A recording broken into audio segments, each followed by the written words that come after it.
হাতে মাখা চচ্চড়ির স্বাদই আলাদা। যে কোনো জিনিসই হাতে মাখিয়ে রান্না করবেন, তার স্বাদ অনেক গুণ বেড়ে যায়। আসসালামু আলাইকুম, কেমন আছেন আপনারা? আশা করি সবাই ভালো আছেন।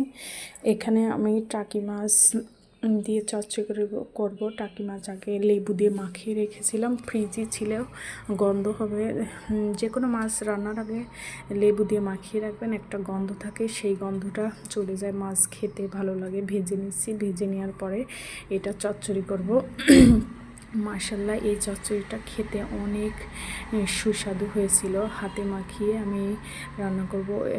সবজির মধ্যে দিয়েছি একটা আলু, পুল্লা, ঝিঙে, কয়েকটা বেগুন, পেঁয়াজ, ঝাল দিয়েছি একটু কম, আমরা ঝাল একটু কম খাই।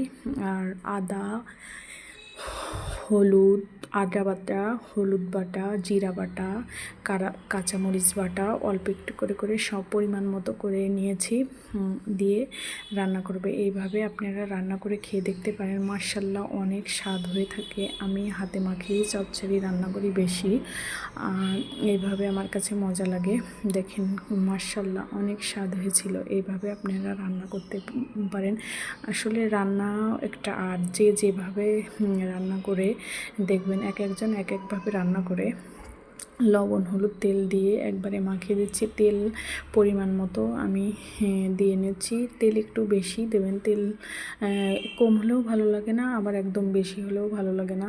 এখানে আমি হাত দিয়ে মাখিয়ে নিচ্ছি। এইভাবে করে আমি চচ্চড়ি মাছ দিয়ে দিচ্ছি চচ্চড়ির ভিতরে, ভেজে রাখা মাছগুলো। এভাবে করেই আমি রান্না করি। খেতে অনেক মজা হয়েছিল, অসম্ভব মজা হয়েছিল। আর গ্যাসের চুলায় আপনি রান্না করতে একটু সময় লাগে চচ্চড়ি। যা এখানে আমি খারকচু ওইটাও রান্না করে নেব রাতের জন্য। মাছ চচ্চড়ি আর খারকচু তেলে দিয়েছি অল্প একটু। দেখেন এটাও আমি আদা, রসুন, জিরা, সমস্ত কিছুর মধ্যে, ইলিশ মাছ বাদে সমস্ত কিছুর ভিতরে আদা, রসুন, জিরা খেয়ে থাকি। দেখেন এইটাও অনেক মজা হয়েছিল। একটু তেলটা বেশি দেবেন, তাইলেই অনেক মজা হবে খেতে। মাশাল্লাহ, এইভাবে আপনারা রান্না করে খেয়ে দেখবেন। আসলে যে যেভাবে রান্না করতে পারবে। এইটাও অনেকে আবার ভেজে রান্না করে বা ভর্তা করে পাটায় পিষে।